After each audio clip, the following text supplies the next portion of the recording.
Now, there's an old Bob Dylan song, I Pity the Poor Immigrant, which reflects on the rootlessness of people who move from one culture to another and could have roots everywhere, but end up with roots nowhere. The London-born novelist Taiye Selasi reflects on precisely that in her work, coining the phrase lost in transnation, and the suggestion that she, among others, is an Afropolitan. One of Granta's young stars and a protégé of Toni Morrison, she'll explain what she means in a moment. A full biography of Taiye Selasi's life would itself require a small novella. She is London-born, American-educated, but with a deep attachment to her parents' West African homelands.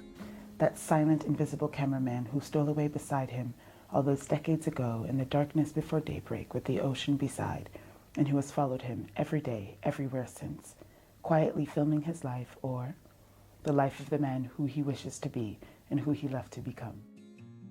A writer and photographer, her debut novel Ghana Must Go has earned her a spot on Granta's prestigious list of best young British novelists. Her writing and photography raise big questions about the nature of identity itself. Her concept of the Afropolitan has come to define a new generation of dynamic young Africans with complex heritage, one foot firmly planted in the heartlands of Africa, the other in their new cosmopolitan lives in Western Europe and America. In the Bob Dylan song The Poor Immigrant wishes he would have stayed home. But the real question is where home might actually be. And Taiye Selasi is with me now. Let me begin with that question. You've Ghanaian, Nigerian roots, Britain, United States, Europe, I mean... Italy. Italy. So where's home? I've got 4. Oh, well, that's all right. Yeah, you know... But I mean, where feels home? Where feels home to you? I mean it. Really, there are 4 places in the world where I feel completely at home, and it has nothing to do with geography. It's personal, which is, I think, the case also for the characters in this novel.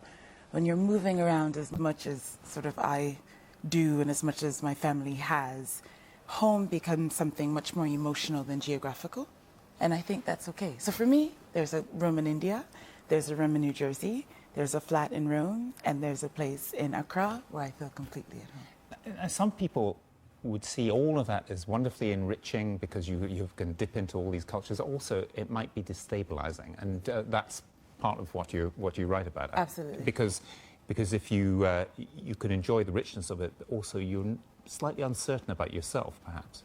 It happens. I think in 2005 I wrote this essay by Bible Bar, or What is an Afropolitan, considering those of us who have a very fraught time answering the question, where are you from? So you sort of stumble through, oh, I was born in London, but I speak with a bit of an American accent because da-da-da-da, and it goes on and on. And this can become, one can become self-conscious of this fact that everyone else seems to be able to give a simple answer, whereas you are sort of stuck in between. Well, that reminds me of something else you've written about, which is the nature of colour itself. When you talk about blackness and you talk about beautiful brown-skinned people, and you talk about those who are quite often defined as black, as being brown-skinned people. Now, you very consciously do that. It's because... You're asking, why do I reject the label black Exactly. and give other sort of euphemisms instead? Because it's a fiction.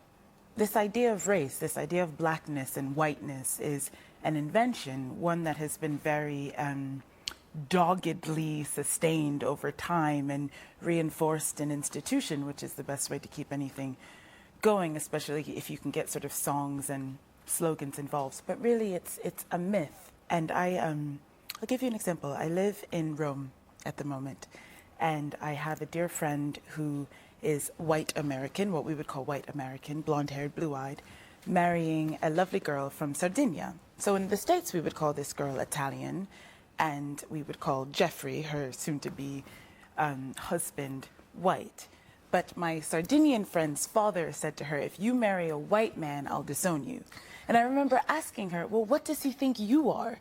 What does that make you? If Jeffrey, blonde-haired, blue-eyed American, is white, and I, probably to your dad, would be black, what are you? And I think when you start to peel back the layers of this sort of fiction of racial identity, you end up with what is more salient, what is more human, what is more enduring, and that is culture. And one other thing that really struck me about your writing, when you write about beauty and notions of beauty, and the way in which that is a particular construct, the sort of Barbie culture is part of it. What is it about that you see that we as a society seem to get wrong? Right. Well, there's a character in Ghana Must Go, the youngest of the 4 Psy children. Her name is Sadie. And she has a moment when she reflects that growing up, she's well aware of the fact that she sort of wanted to look like a Barbie, but being the daughter of a Ghanaian and Nigerian immigrant, obviously she doesn't. You may have noticed, neither do I.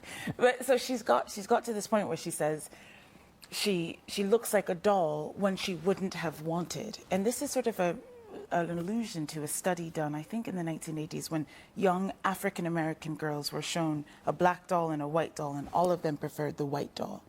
What's interesting about Sadie, if I just interrupt, is this idea that intellectually she gets it, but emotionally there's still something. She's still suffering. She still has this sort of skinny, blonde best friend that she'd rather be than being herself. And that, I think, comes from what in American studies we would call the expressions of hegemony. That comes from the fact that every time this girl or this one opens a magazine or turns on the TV or watches a film, what is considered beautiful looks one way, and what is considered, I mean, cue the Bob Dylan, the poor immigrant, looks another way. Right. And that is something, these images, these basic images that are constantly thrown at young brown girls, is something that I try to combat with documentary film and with photography.